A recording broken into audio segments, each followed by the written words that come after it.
to my channel.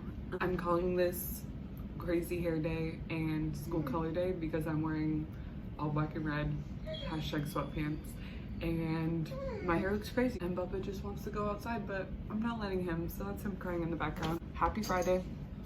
Now he's tapping the doorknob.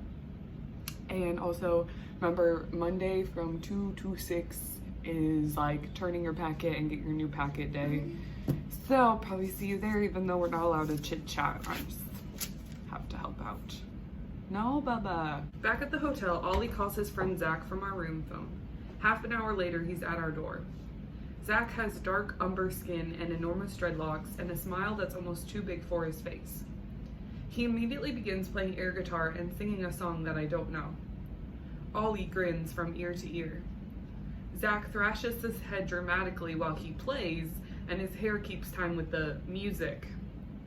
Zach, Ollie says and pulls him into a hug. They slap each other's backs loudly.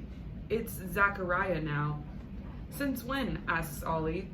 Since I decided to become a rock god. It's Zachariah, like Messiah, I pipe in, getting his joke. Exactly. Your girlfriend is smarter than you are. I blush and look over to see Ollie blushing too.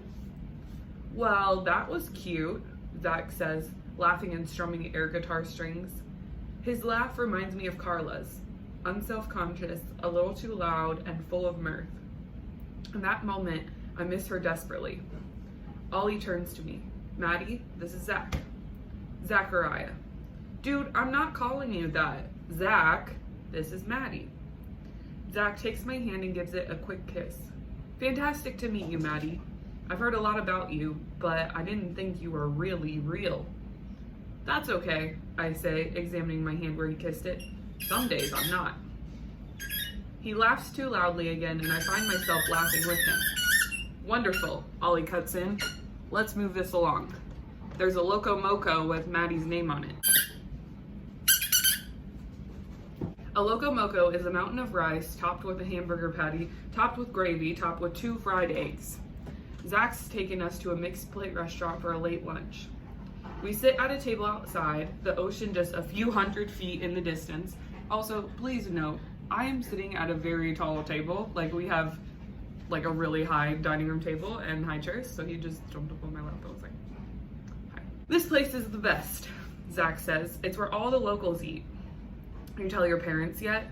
Ollie asks him in between bites. About the rock star thing or the gay thing? Both. Nope. You'll feel better once it's out there. No doubt, but the difficulty level is a little high. Zach looks over to me. Oh my goodness. My parents only believe in 3 things: family, education, and hard work. By family, I mean 1 man, 1 woman, 2 children, and a dog. By education, I mean a 4-year college, and by hard work, I mean nothing involving art, or hopes, or rock star dreams. He looks back to Ollie now, and his brown eyes are more serious than before. How am I going to tell them that their firstborn son wants to be the African-American Freddie Mercury? They must suspect, I say. The rock star part, at least. Your hair is 4 different shades of red. You think it's they think it's a phase. Maybe you could write them a song. His laugh booms. I love that. I like you, he says. I like you too, I say back. You could call the song, This Apple Has Fallen Very, Very, Very Far from the Tree. I'm not even sure I'm an apple, Zach says, laughing. You guys are funny, Ollie says, almost smiling, but obviously preoccupied. Dude, let me borrow your phone, he says to Zach. Zach hands it over and Ollie immediately starts typing. What's going on with you? Dad's still a bastard? You thought that would change? He doesn't look up from the phone. I guess not, says Zach, a shrug in his voice. How much does he know about Ollie's family? His dad is so much worse than just a bastard. What about you, Madeline? What's wrong with your parents? It's just me and Mom. Still, there must be something wrong with her. My mom, I've barely given her any thought. She must be crippled with worry. Well, I think there's something wrong with everyone, don't you? But my mom's smart, and she's strong, and she always puts me first. I know I've surprised them because neither one speaks. Ollie looks up from Zach's phone. You have to tell her you're okay, Mad. He hands me the phone and leaves for the restroom. Also, timeout. I just realized that the main character in this book, her name is Maddie, and when we were reading PG.212-233 for like 2 seconds, that character is Maddie, and they both have their mom and no dad. Creepy. And there's like emails now. So from Madeline to generic user 033. No subject. Do you have my daughter? Is she okay? And I mean, this is obviously the mom, but from Madeline to generic user. I know she's with you. You don't understand how sick she is. Bring her home. From Madeline to generic user. Please tell me where you are. She could get severely ill at any minute. From Madeline to generic user. I know where you are and I'm on the next flight. I'll be there first thing in the morning. Please keep her safe. I stop reading, cradle the phone against my chest, and close my eyes. I'm guilty and resentful and panicked all at once. Seeing all her worry and pain makes me want to go to her and reassure her that I'm okay. That part of me wants to let her keep me safe. But another part of me, the newer part, isn't ready to give up the world I'm starting to know. I resent that she's logged into my private emails. I resent that now Ollie and I will have even less time than I thought. My eyes are closed for too long because Zach finally asked if I'm okay. I open my eyes and take a sip of pineapple juice, nodding around the straw. No, really, are you feeling okay? Ollie told me. He told you I'm sick. Yeah, I'm fine, I say, realizing that I really do mean it. I feel fine. I feel more than fine. I look back down at the phone. I need to say something. From generic user to Madeline. Please don't worry, Mom, and please don't come here. I'm really okay, and it's my life too. I love you. I'll see you soon. I hit send and hand the phone back to Zach. He pockets it and stares at me. So you really bought pills off the internet? He asks. I'm still so shaken up from my mom's emails and worrying that Ollie and I don't have enough time for each other that I'm not prepared to hear my lie coming out of his mouth. I do exactly what you're not supposed to do when lying to somebody. I don't meet his eyes. I fidget and blush. I open my mouth to explain, but no explanation comes. He's already guessed by the truth by the time I finally meet his eyes. Are you going to tell him? I ask. No, I've been lying about myself for so long. I know what it's like. Relief washes over me. Thank you, I say. He just nods. What would happen if you told your parents? I ask. His answer is immediate. They try to make me choose, and I wouldn't choose them. This way, everybody wins. He leans back in his chair and strums. All apologies to the Rolling Stones, but my first album's going to be called Between Rock and Roll and a Hard Place. What do you think? I laugh. That's terrible. He grows serious again. Maybe growing up means disappointing the people we love. It's not a question, and anyway, I don't have an answer. I turn my head and watch Ollie as he walks back toward us. Doing okay? He asks before kissing my forehead and then my nose and then my lips. I decide not to bring up my mom's impending visit. We'll just make the most of the time we have. I've never felt better in my life, I say. I'm grateful at least that I don't have to lie about this. The Murphy bed. It's late afternoon by the time we get back to the hotel. Ollie flicks on all the lights and the ceiling fan and then does a diving somersault onto the bed. He lies on one side and then the other. This side is mine, he says, meaning the left side, closer to the door. I sleep on the left, he says, so you know, for future reference. He sits up and presses down on the mattress with his palms. You know what I said before about Murphy beds being the height of comfort? I'm going to take that back. Are you nervous? I blurt out. I turn on the lamp on the right side of the bed. No, he says, too quickly. He rolls over, drops off the side of the bed to the floor, and stays there. I sit down on the edge of my side and bounce an experimental bounce. The mattress squeaks at me. Why do you sleep on the left when you sleep alone? I ask. I move onto the bed and lie down. He's right. It's breathtakingly uncomfortable. Maybe it's anticipation, he says. Of what? He doesn't answer, so I roll over to peer down at him. He's lying on his back, one arm flung across his eyes. Company? I retract my head, blushing. You're kind of a hopeless romantic, I say. Sure. We slip into quiet. Above us, the fan whirs softly, coaxing warm air around the room. Through the doors, I hear the ding of the elevators and the low murmur of passing voices. A few days ago, just a single day outside seemed like it would be enough, but now that I've had one, I want more. Not sure if forever would do. Yes, Ollie says after a while. I'm nervous. Why? He takes a breath that I don't feel him release. Hear him release? I've never felt about anyone the way I feel about you. He doesn't say it quietly. If anything, he says it too loudly and all in a rush, as if the words have been wanting to tumble out for a long time. I sit up on my elbows, lie back down, sit up again. Are we talking about love? I've never felt this way either, I whisper. But it's different for you. There's frustration in his voice. Why? How? It's your first time for everything, Maddie, but it's not for me. I don't understand. Just because it's the first time doesn't make it less real, does it? Even the universe has a beginning. He's silent. The more I think about what he's saying, the more upset I get. But then I realize that he's not trying to dismiss or belittle my feelings. He's just scared. Given my lack of choices, what if I've just chosen him by default? He takes a breath. In my head, I know I've been in love before, but it doesn't feel like it. Being in love with you is better than the first time. It feels like the first time and the last time and the only time all at once. Ollie, I say, I promise you that I know my own heart. It's one of the few things that's not completely new to me. He climbs back into bed and throws an arm out. I curl into him, put my head into the Maddie-shaped nook of space between his neck and shoulder. I love you, Maddie. I love you, Ollie. I loved you before I knew you. We drift off to sleep, curled around each other, neither of us talking, just letting the world make some noise for us for a while because all the other words don't matter right now. All the words. I come awake, slowly, languidly, until I realize what we've done. I glance at the clock. We've been asleep for over an hour. We barely have any time left, and we spent some of it sleeping. I glance at the clock again. 10 minutes to shower and another 10 to find the perfect spot on the beach to watch our first and last day together come to an end.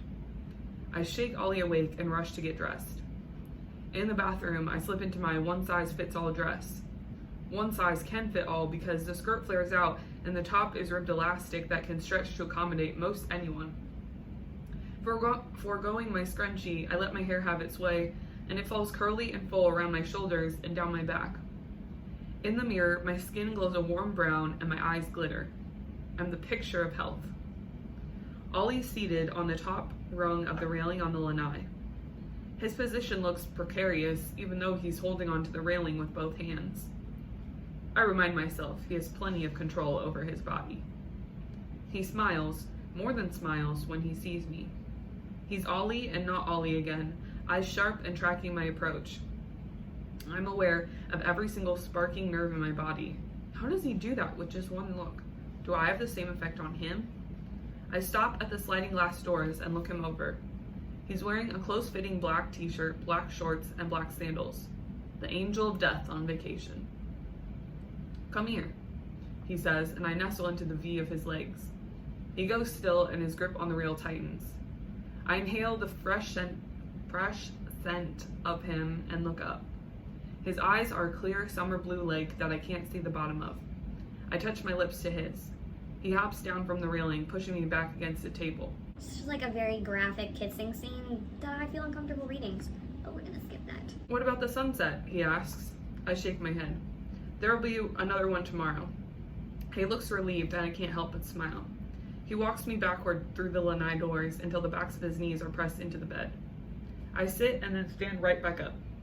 It was easier jumping from Black Rock than doing this. Yeah. We're gonna skip the rest of that chapter too. Grown-up stuff. Forgot it was in this book. Feel free to read your own copy of the book, and then you could read it. I'm not gonna read it to you, that's just gross. Anyways, we're gonna skip that page as well. The observable world. According to the Big Bang Theory, the universe came into being in one single moment.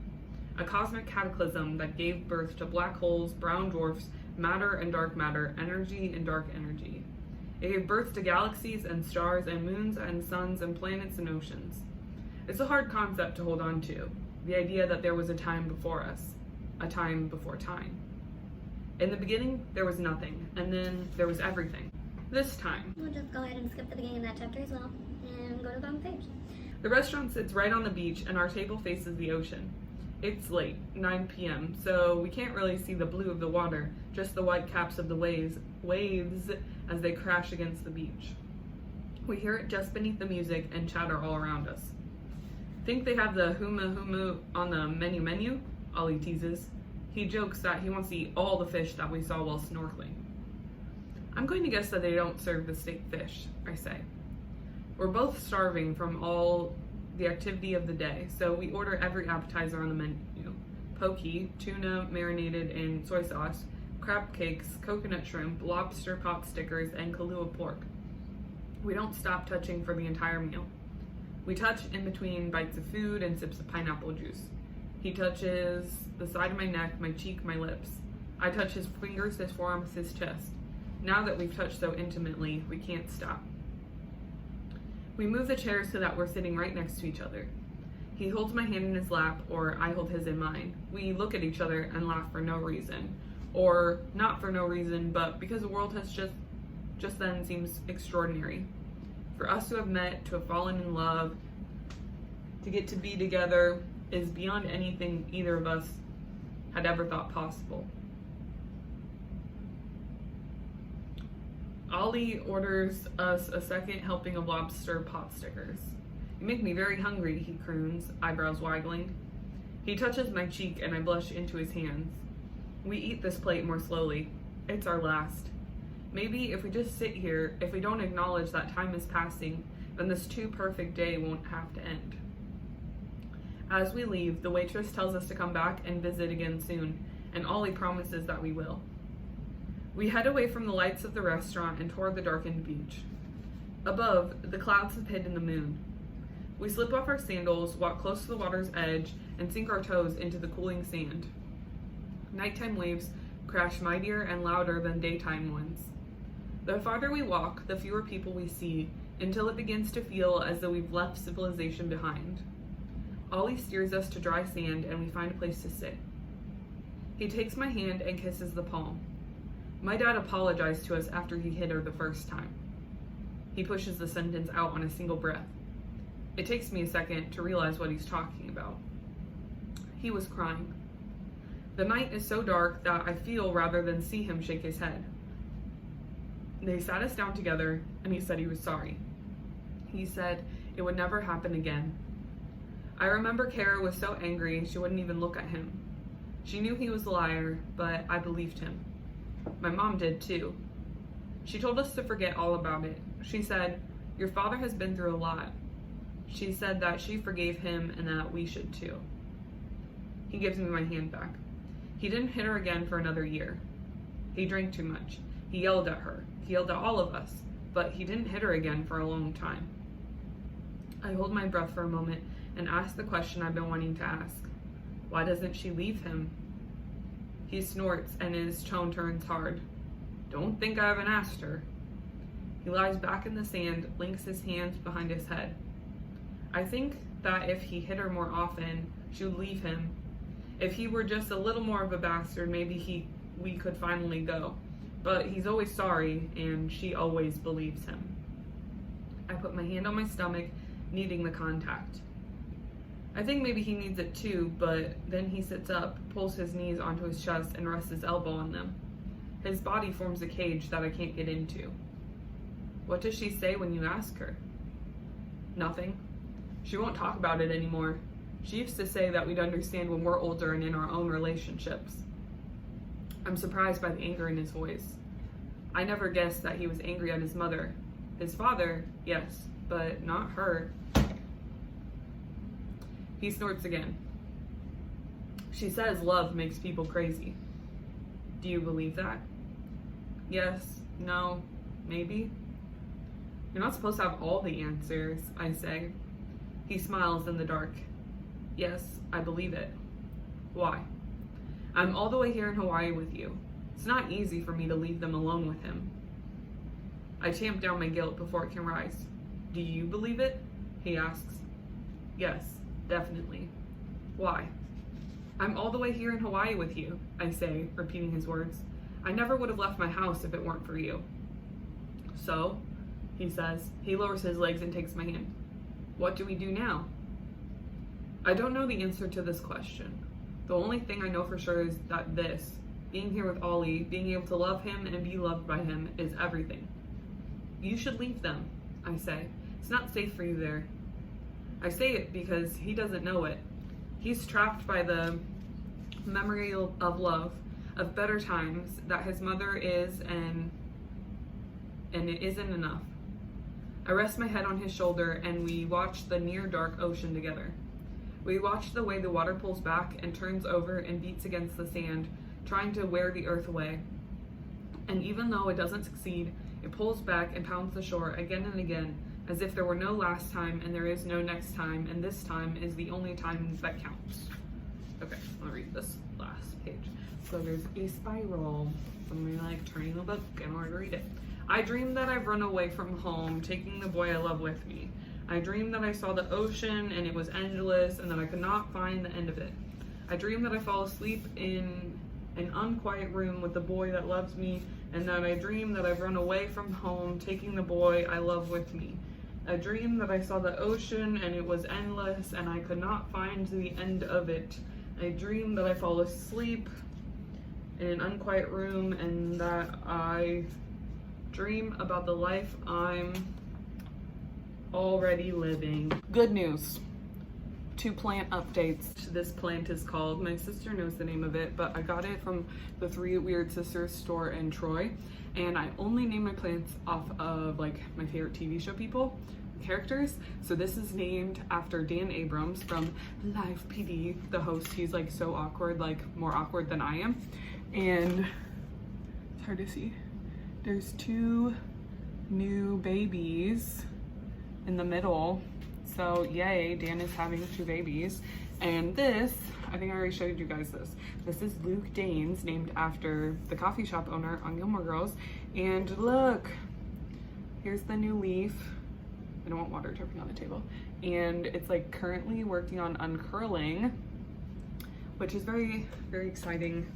And I don't think it's gonna uncurl today, but maybe it's going to uncurl tomorrow. So happy Friday. Have a good weekend and see you Monday.